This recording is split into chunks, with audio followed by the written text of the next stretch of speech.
요한복음 11장 32절에서 40절까지 저와 여러분이 한 절씩 교독하도록 하겠습니다. 마리아가 예수 계신 곳에 가서 배웠고 그 발 앞에 엎드려 이르되 주께서 여기 계셨더라면 내 오라버니가 죽지 아니하겠나이다 하더라. 예수께서 그가 오는 것과 또 함께 우리 유대인들이 있는 것을 보시고 심령의 비통히 여기시고 불쌍히 여기사 이르시되 그를 어디 두었느냐 이르되 주여 와서 보옵소서 하니 예수께서 눈물을 흘리시더라. 이에 유대인들이 말하되 보라 그를 얼마나 사랑하셨는가 하며 그중 어떤 이는 말하되 죄인의 눈을 뜨게 한 이 사람이 그 사람을 죽지 않게 할 수 없었느냐 하더라. 이에 예수께서 다시 속으로 비통히 여기시며 무덤에 가시니 무덤이 굴이라 돌로 막았거늘 예수께서 이르시되 돌을 옮겨 놓으라 하시니 그 죽은 자의 눈이 마르다가 이르되 주여 죽은 지가 나흘이 되었으매 벌써 냄새가 나나이다. 같이 읽겠습니다. 예수께서 이르시되 내 말이 내가 믿으면 하나님의 영광을 보리라 하지 아니하였느냐 하시니 아멘. 예, 우리가 읽은 오늘 본문의 말씀을 여러분이 읽으시면서 여러분은 어떤 말씀에 가장 마음에 다가가는지를 한번 생각해 봤으면 좋겠습니다. 여러분 말씀을 읽으시면서 혹시 어떤 말씀이 가장 여러분의 마음에 다가옵니까? 예, 저는 35절에 있는 말씀 예수께서 눈물을 흘리시더라 라는 말씀이 말씀에 마음에 가장 많이 들어옵니다. 예수님께서 마음에 어떠하셨으면 눈물을 흘리셨을까를 생각해 보게 되는데요. 그 눈물에는 깊은 메시지가 있습니다. 예, 눈물은 슬픔과 아픔, 또 감격과 기쁨, 분노와 사랑 등으로 눈물을 흘리게 되는데 그 눈물에는 그 감정이 응축되어서 예, 그 눈물에는 감정이 응축되어 있다고 합니다.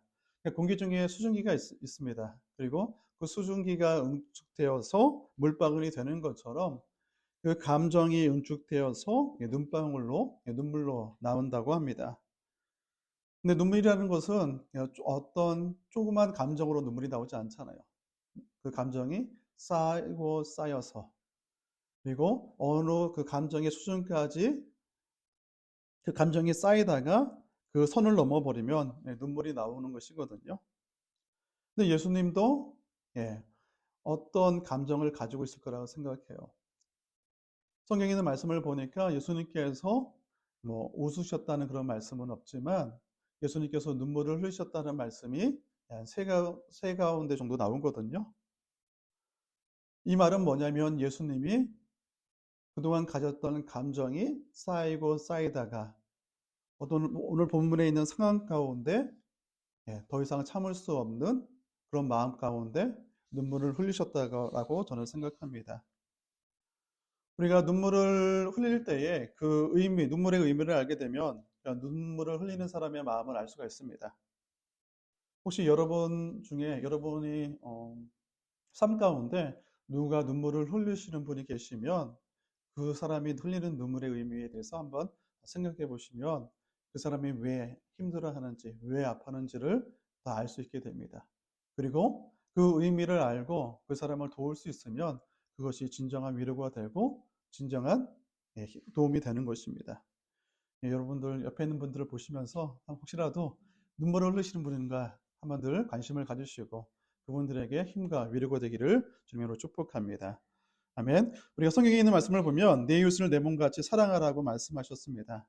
그래서 내 몸과 같이 사랑하라고 말씀하시는 그 말씀은 뭐냐면 우리가 그 말씀을 지키기 위해서는 마음이 동화되어야 되거든요. 마음이 같아져야 사랑할 수 있는 거예요. 마음이 다른데 어떻게 그 사람을 이해할 수 있고 마음이 다른데 어떻게 진정한 도움을 줄 수 있겠습니까? 마음이 다르면 진정으로 사랑할 수가 없는 것입니다. 그리고 사랑하면 가까워집니다. 하나가 되어지죠. 그리고 그러나 마음이 다르면 멀어질 수밖에 없습니다. 부부라고 하더라도 마음이 달라지면 멀어질 수밖에 없는 거예요. 마음이 멀어지고 몸도 멀어지고 또 함께 같이 하는 것도 점점점 없어지게 됩니다. 그러나 마음이 같아지면 가까워지고 함께 할 수 있는 것들이 많아지게 되는 것이거든요. 그래서 사랑은 마음을 같이 하는 것입니다. 그러니까 이웃을 사랑하기 위해서는 마음이 같이 할 때 그 사람을 사랑할 수 있는 거예요. 그냥 마음이 같아지지 않으면 그냥 평가만 하는 것밖에 되지 않아요. 정죄하고 비판하고 같음을 내세우는 것이 아니라 다름을 내세워서 거리를 두려고 합니다. 하나님을 사랑하는 것도 마찬가지거든요. 하나님을 사랑하기 위해서는 하나님의 마음을 알고 또 하나님의 마음에 동화되어 갈 때 하나님을 사랑할 수가 있습니다. 우리가 어르신들이 그러잖아요. 부모의 마음을 모르는 자식을 가리켜서 뭐라고 하죠? 불효자. 예. 부모의 마음을 모르는 자식을 가리켜서 불효자라고 하는 것처럼 하나님을 사랑한다고 하면서 하나님의 마음을 모르는 사람은 불효자와 같은 거예요. 사랑하는 것이 아니거든요. 어쩌면 하나님의 마음을 더 아프게 하는 자일 수밖에 없다는 거예요. 이곳에 계신 여러분들은 마음이 하나가 되었으면 좋겠습니다. 그리스도 안에서 하나가 되었으면 좋겠고요. 무엇보다 더 중요한 것은 뭐냐면 우리가 서로가 마음을 같이 하는 것도 좋지만 우리 한 사람 한 사람을 너무나 잘 아시는 그 주님의 마음으로 서로를 바라보시고 또 그리스도의 마음으로 이웃을 사랑했으면 좋겠습니다. 또한 하나님의 마음을 알아서 하나님을 사랑하는 저와 여러분이 되기를 주님의 이름으로 축원합니다.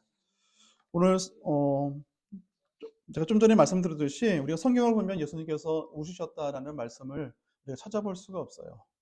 아무리 복음서를 찾아봐도 예수님이 웃으셨다라는 말씀은 없거든요. 그런데 성경에서 예수님이 우셨다는 그 말씀이 적어도 한 3번 정도 나오거든요. 첫 번째 우신 게 오늘 본문에 있는 말씀, 나사로 무덤 앞에서 예수님께서 우신 장면이 나오고요. 또 두 번째는 어디서 나오냐면 예수님께서 예루살렘 입성에 앞서서 새끼 나귀를 타고 예루살렘으로 입성하시면서 예루살렘 성을 바라보시면서 우신 장면이 나와요. 그 말씀을 한번 봤으면 좋겠는데요. 누가복음 19장 41절에서 40절까지입니다. 같이 읽을까요? 시작. 가까이 오사 성을 보시고 우시며 가라사대 너도 오늘날 관한 일을 알았더라면 좋을 뻔하였거니와 지금 내 눈에 숨기웠다. 날이 없나요? 그 다음에 날이 이를지라 내 원수들이 포도를 쌓고 너를 둘러 사면으로 가두고 또 너와 및 그 가운데 있는 내 자식들을 땅에 메어치며 돌 하나도 돌 위에 남기지 아니하리니 이는 내가 보살핌 받는 날을 알지 못함을 이람이라. 예수님께서 이스라엘 백성들을 구원하기 위해서 유대 땅에 오셨어요.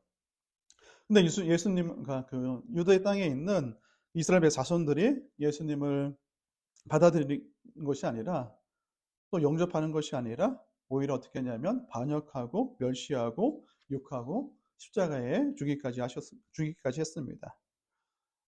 결국 이제 하나님께서는 어떤 계획을 가지고 계시냐면 예수님을 반역하는 이스라엘 백성들에게 조만간 하나님의 심판을 주실 거라는 것을 예수님은 알고 계셨던 거예요. 그러니까 예수님은 너무 안타까운 거예요. 이스라엘 백성들을 구원하기 위해서 이 땅 가운데 오셨는데 그들이 구원받지 못하고 멸망을 당하게 되니까 예루살렘 성이 무너지는 그 사건을 예수님께서는 아셨기 때문에 너무나 마음이 아프셨던 거예요. 그래서 눈물을 흘리신 것이거든요.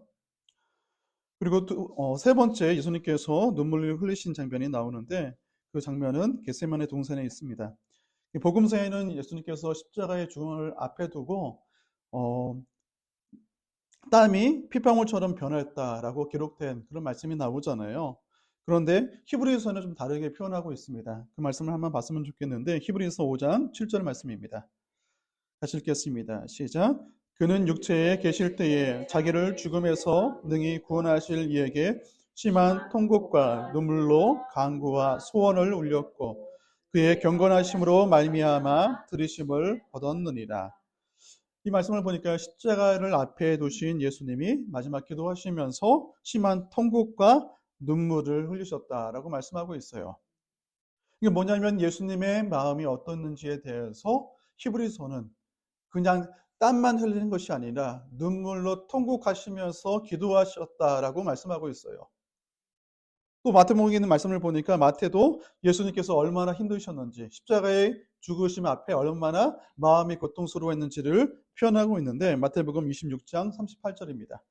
같이 읽을까요? 시작. 네 말씀하실 때 내 마음이 매우 고민하여 죽게 되었으니 너희는 여기 불러 나와 함께 깨어 있으라 하시고. 예, 보니까 예수님의 마음이 어떻게 했다고요? 고민하여 죽게 되었다. 그리고 39절에 있는 말씀을 보니까 하나님께 기도하는데 내 아버지여 만일 하시거든 이 잔을 내게서 지나가게 하옵소서. 그러나 나의 원대로 마옵시고 아버지의 원대로 하옵소서. 이 말씀을 보면 예수님께서 십자가의 죽음에 대해서 얼마나 어쩌면 두렵고 떨리고 고민되는지에 대해서 우리가 알 수 있습니다.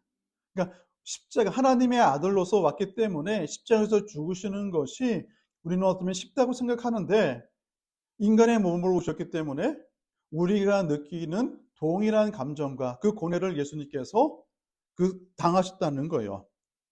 그러니까 예수님께서 얼마나 마음이 힘들었고 어떤 내적 혼란도 있는 것을 우리가 말씀을 통해서 볼 수 있는 것이죠. 예수님은 이처럼 이 사건 때문에 십자가의 죽음을 앞에 두고 기도하시면서 눈물을 흘리시면서 기도했던 장면을 우리가 볼 수가 있습니다. 그렇다면 오늘 본문에서 예수님께서 왜 우셨는가 이것도 살펴봐야 되는데요. 여러분들이 예수님께서 나사로의 죽음 앞에서 왜 우셨다고 생각하십니까? 여러분들 성경 말씀 봤잖아요.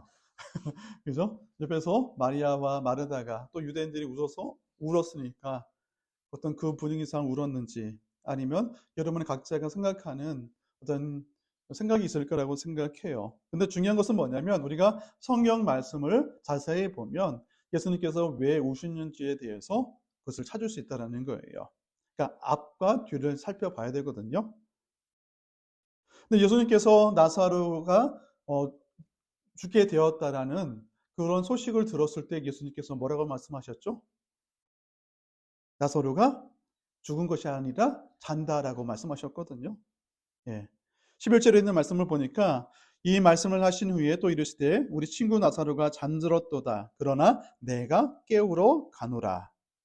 또 이와 비슷한 사건이 야이로의 딸 가운데서 예수님께서 말씀하시는 그 장면이 나오는데 마가복음 5장 39절에 있는 말씀을 보니까 들어가서 그들에게 이르시되 너희가 어찌하여 떠들며 오느냐 이 아이가 죽은 것이 아니라 잔다 하리니.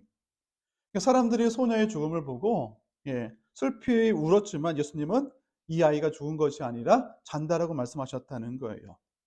이것은 뭐냐면 예수님께서는 죽음으로 바라보신 것이 아니라 자는 것처럼 자는 자를 깨우는 것처럼 예수님은 이 사건을 바라보고 계시다는 거예요.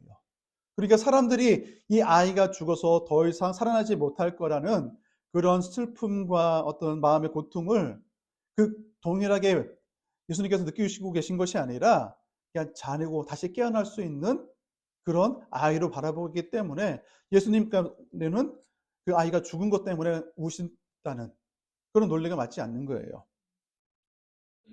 그리고 예수님께서 뭐라고 하냐면 죽은 자들 앞에서 울고 있는 자들에게 너희가 어찌하여 떠들며 우느냐. 이건 뭐죠? 질책하신 거예요. 울지 않아도 되는데 왜 우느냐는 거예요.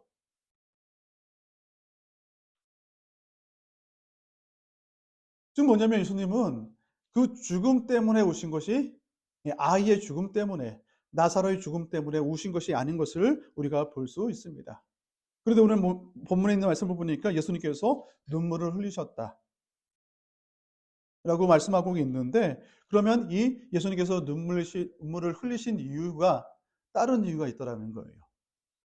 나사로를 더 이상 못 보게 되는 나사로가 죽어서 더 이상 깨어나지 않는 것에 대한 눈물이 아니라 또 다른 의미 속에서 예수님의 눈물을 흘리신 이유가 있다라는 거예요.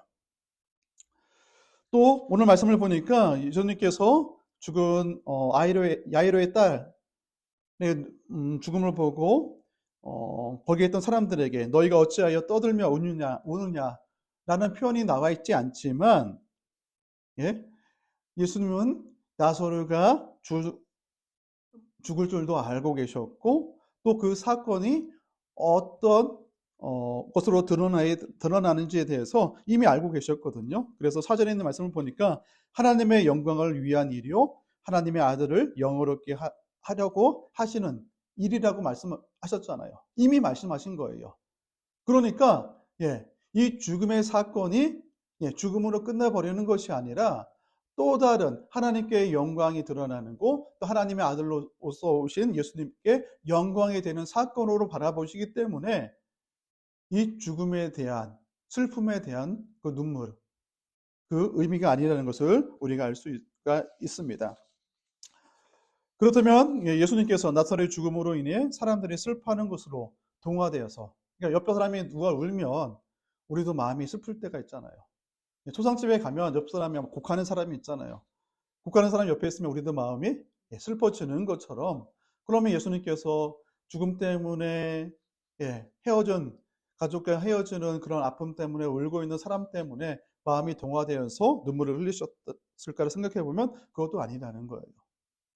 좀 전에 말씀드렸듯이 야이로의 딸이 죽었을 때에 주위에 있던 사람들에게 너희는 어찌하여 떠들며 우느냐라고 책망하셨던 것처럼, 예수님은 우는 것에 대해서 멈추라고 말씀하신 분이거든요. 같이 우신 분이 아니라 멈추는 것, 울지 말라라고 말씀하셨던 분이 예수님이었거든요. 그런데 예수님은 이 상황 가운데 눈물을 흘리시고 계시다는 거예요. 왜 예수님께서 우셨을까? 우리가 32절에 있는 말씀을 좀 봤으면 좋겠는데요. 32절의 말씀을 보면은 마리아의 고백이 나옵니다. 한번 같이 읽어보겠습니다. 시작. 마리아가 예수의 계신 곳에 가서 배웠고 그 말 앞에 엎드려 이르되 주께서 여기 계셨더라면 내 오라버니가 죽지 아니하였느니라.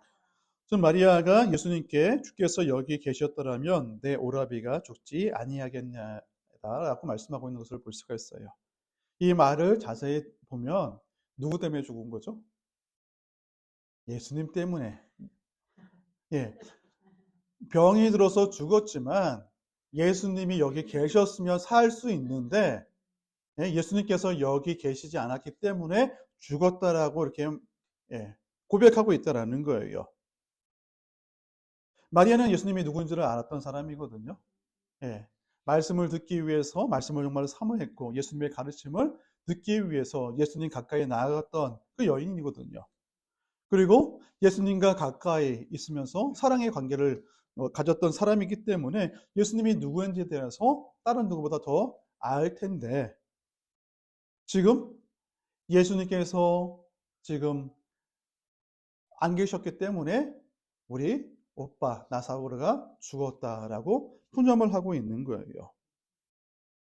근데 분명히 예수님은 나사로가 죽게 되었다라고 사람을 통해서 나사로와 마르다가 마리아가 예수님께 보내서 얘기하잖아요.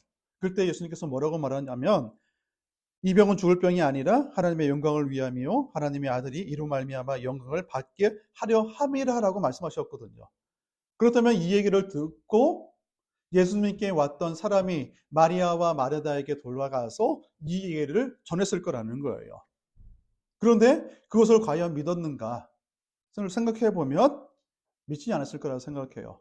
어쩌면 나사로가 죽기 전에는 받아들일 수 있지만 나사로가 죽고 나니까 그 모든 예수님께서 말씀하신 것이 그냥 없던 일로 이루어지지 않을 것으로 생각해 버렸다는 거예요. 그러니까 이런 말을 하고 있는 거예요. 즉 뭐냐면 오빠인 나사로가 죽기 전에 오셨으면 그때는 고쳐줄 수 있지만 죽은 이후에는 예수님도 어떻게 할 수 없다. 그래서 주께서 여기 계셨더라면 하고 푸념의 믿음 없는 말을 하고 있다는 거예요. 그러면서 예수님의 책임으로 또 예수님께 대한 원망으로 불평으로 이런 말을 예수님 앞에서 하고 있는 것이죠. 그리고 옆에 있는 사람들, 유대인 중에 어떤 사람이 또 이렇게 얘기합니다. 37절에 있는 말씀을 보면 맹인이 눈을 뜨게 한 이 사람이 그 사람은 죽지 않게 할 수 없었더냐. 이 말을 자세히 보면 마리아의 고백과 그 믿음 없는 예수님을 잘 알지 못하는 유대인의 말과 사뭇 다르지 않다는 것을 우리가 알 수가 있어요. 그 전까지는 마리아가 믿음이 좋은 사람으로, 예수님을 잘 아는 사람으로 우리는 생각했지만 나사로의 죽음 앞에서는 예수님을 잘 알지 못하고 믿지 않는 유대인과 동일한 얘기로, 네, 살아있을 때는, 그리고 살아있을 때는 고칠 수 있지만 죽고 나니 더 이상 할 수 없다라는 동일한 고백으로 지금 예수님 앞에 말을 하고 있다라는 거예요. 25절과 26절의 말씀을 보면 예수님께서 생명이요 부활이라고 말씀하셨거든요. 나를 믿는 자는 죽어도 살겠고 무릇 살아서 나를 믿는 자는 영원히 죽지 아니하리라. 이것을 내가 믿느냐라고 얘기했을 때에 마르다와 마리아는 믿는다고 했거든요. 그런데도 그들의 생각 안에서 그들이 경험하지 못한 것에서는 믿지 못하는 그런 모습으로 지금 예수님과 대화를 하고 있다라는 거예요. 예수님께서는 죽은 자를 가리켜서 잠을 자고 있다라고 말씀하신 분이거든요. 깨울 수 있는 분이에요. 그리고 나는 부활이요 생명이니 라고 말씀하셨거든요. 생명이 되신 분, 부활시킬 수 있는 분이라고 분명히 말씀했음에도 불구하고 여전히 마르다와 마리아는 예수님을 제대로 믿지 못하고 있는 그 불신의 모습을 우리 말씀을 통해서 볼 수가 있습니다. 이처럼 이들이 예수님을 원망하고 믿음 없는 말을 할 때에 예수님께서 비통함을 느끼셨다라고 33절에 나와 있습니다. 우리 33절 같이 읽어보겠습니다. 시작. 예수께서 그가 우는 것과 또 함께 온 유대인들이 우는 것을 보시고 심령의 비통이 여기시고 불쌍히 여기사. 심령의 비통이 여기시고 라는 말, 그 표현을 헬러로 보니까 어떻게 직역할 수 있냐면요. 그분은 심령으로 깊이 탄식하시며 스스로 흔들리셨다라는 표현을 썼어요. 뭐냐면 몸이 떨릴 만큼 마음이 괴로우셨다. 우리도 마음이 힘들어지면 몸이 흔들리는 것처럼 예수님이 그 상태까지 가신 거예요. 무엇 때문에요? 바로 예수님을 믿지 못하는 불신앙 때문에. 그렇게 말씀을 가르치셨고 그렇게 이적과 표적을 보이면서 예수님이 누구인지에 대해서 그렇게 알려주셨구만 여전히 예수님을 그냥 인간으로 바라보고 있고 죽은 자는 어찌할 수 없는 그런 존재로만 여기는 그런 자들의 모습과 그런 자들의 불평을 보면서 예수님은 감정에 어쩌면 마음의 어떤 그 상황 가운데 감정이 휘말려서 슬피 또 괴롭게 눈물을 흘리셨다라고 표현하고 있습니다.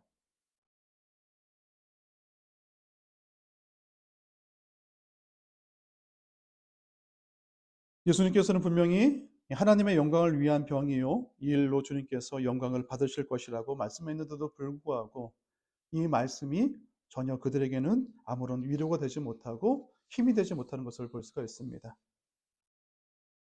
나는 생명이요 부활이라고 말씀하셨음에도 불구하고 그들은 생명, 살릴 수 있는 분, 또 부활시킬 수 있는 분으로 여기지 못하기 때문에 그들은 나사로의 죽음 때문에 야이로의 딸이 죽었던 그 딸이 죽음 앞에서 마음을 어찌할 수 없고 눈물을 흘렸던 그런 자들처럼 우리들도 분명히 내가 누구인지 예수님이 누구인지 하나님이 어떤 분이신지를 우리에게 분명히 말씀하셨는데도 불구하고 그 말씀을 우리가 믿지 못하기 때문에 우리도 오늘 본문에 나와 있는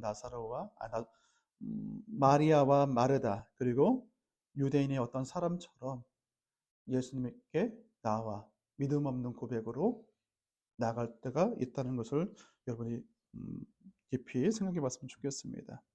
그때 예수님은 어떻게 하셨냐면 눈물을 흘리셨다라고 말씀하고 있습니다. 그냥 눈물이 흘리신 것이 아니라 심령이 비통히 여겨서 눈물을 흘리셨다. 몸이 떨릴 정도로 우셨다라고 말씀하고 있습니다. 그리고 37절, 38절을 보니까 그중 어떤 이는 말하되 맹인의 눈을 뜨게 한 이 사람이 그 사람은 죽지 않게 할 수 없었더냐 하더라. 이에 예수께서 다시 속으로 비통히 여기시고 믿음 없는 얘기를 할 때마다 예수님의 마음이 어떠하셨는지를 이 말씀을 통해서 볼 수가 있습니다. 이 불신이라는 게 우리가 예수님을 믿지 못하는 것, 우리의 믿음 없는 것이 우리는 별 큰 문제가 아니라고 생각하지만 성경에 나와 있는 세 번의 예수님의 눈물 흘리시는 그 장면을 자세히 보면 믿음 없는 것 때문에 예수님께서 마음을 아파하셨다는 것을 볼 수가 있습니다.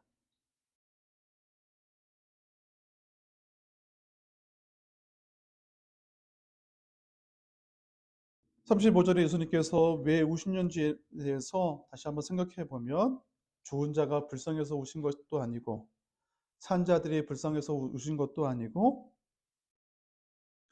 또 죽은 사람 때문에 감정이 주위에 있는 사람들과 감정이 동화되어서 우신 것도 아니라 예수님의 말씀, 생명의 주로 부활의 주로 오신 예수님의 말씀을 믿지 못하고 여전히 불안과 염려와 근심 속에 있는 죽음 앞에서 두려워하는 그들의 모습을 보시고 예수님은 눈물을 흘리셨습니다.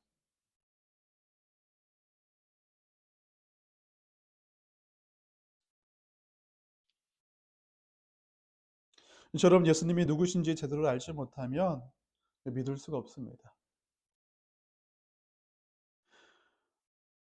마르다가 고백했잖아요. 주는 그리스도요 세상에 오시는 하나님의 아들이신 줄 내가 믿나이다 라고 고백했잖아요. 어쩌면 우리도 이런 고백을 수도 없이 하고 있잖아요. 근데 분명한 것은 뭐냐면 이 고백이 정말 예수 그리스도가 누구신지를 알아서 고백하는 것인지를 한번 생각해 봐야 된다는 거예요. 우리의 믿음에 대해서 점검이 필요하다는 거예요. 어쩌면 마르다는 평소에 이 고백을 했을 거라고 생각해요. 말씀을 배우면서 예수님과 교제를 하면서 이런 고백을 충분히 많이 했을 거라고 생각해요. 근데 분명한 것은 뭐냐면 나사로가 죽은 그 상황 속에서는 말로는 이렇게 고백할 수 있지만 진정으로 주가 그리스도 되심을 세상에 오시는 하나님의 아들로서는 믿지 않고 있다라는 거예요.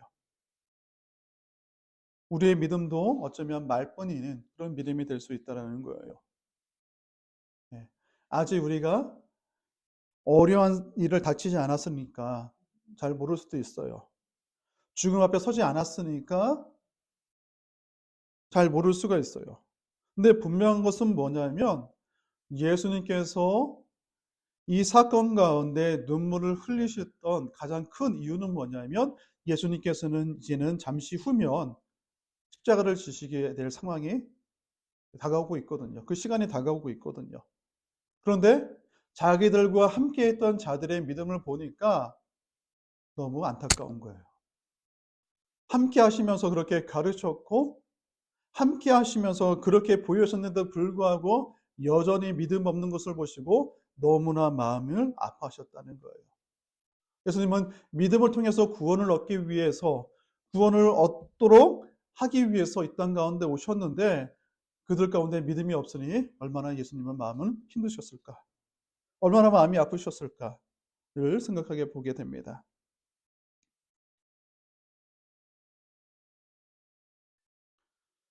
예수님께서는 그 죽음 가운데 다시 살아나셨습니다.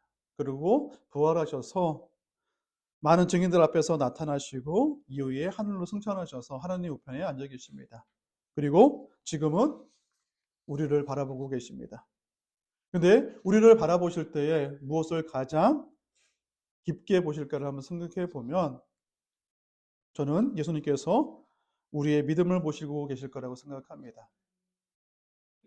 예수님께서 그렇게 마음 아파하셨던 것이 믿음 없는 자들 때문이었다는 것을 통해서 어쩌면 우리는 더 예수님을 죽으셨다는 것, 또 부활하셨다는 것들을, 또 승천하셨다는 것을 우리가 알고 있잖아요. 어쩌면 그 당시를 마르다의 그 당시, 마리아의 그 당시에 사람들이 보는 것보다 우리는 더 많은 것들을 보고 믿고 있는데, 그렇다면 우리는 더 큰 믿음 가운데 그 믿음의 삶을 살아가야 되는데도 불구하고 그렇지 못하면 예수님은 더 마음 아파하실 거라고 생각합니다. 저는 저와 여러분이 예수님께 다시 눈물을 흘리지 않았으면 좋겠습니다. 나의 믿음 없음으로 인해서 예수님이 더 이상 눈물을 흘리지 않았으면 좋겠습니다. 그리고 오늘 본문에 있는 말씀을 다시 한번 여러분이 묵상하시면서 예수님께서 왜 눈물을 흘리셨을까? 조금이라도 주님의 마음을 알고 그 마음 가운데 나가는 저와 여러분이 됐으면 좋겠습니다. 그리고 예수님은 우리를 바라보고 계시지만 또 아직도 믿지 않는 자들을 향해서 예수님의 눈이 함께 그곳을 향하고 계시기 믿습니다. 또 그들을 바라보시면서 눈물을 흘리고 계십니다. 그렇다면 우리도 예수님의 눈물을 멈추기 위해서 그들을 향해서 나가서 그들을 구원케 하신 복된 소식을 전하는 여러분이 됐으면 좋겠습니다. 그리고 더 처치가 됐으면 좋겠습니다.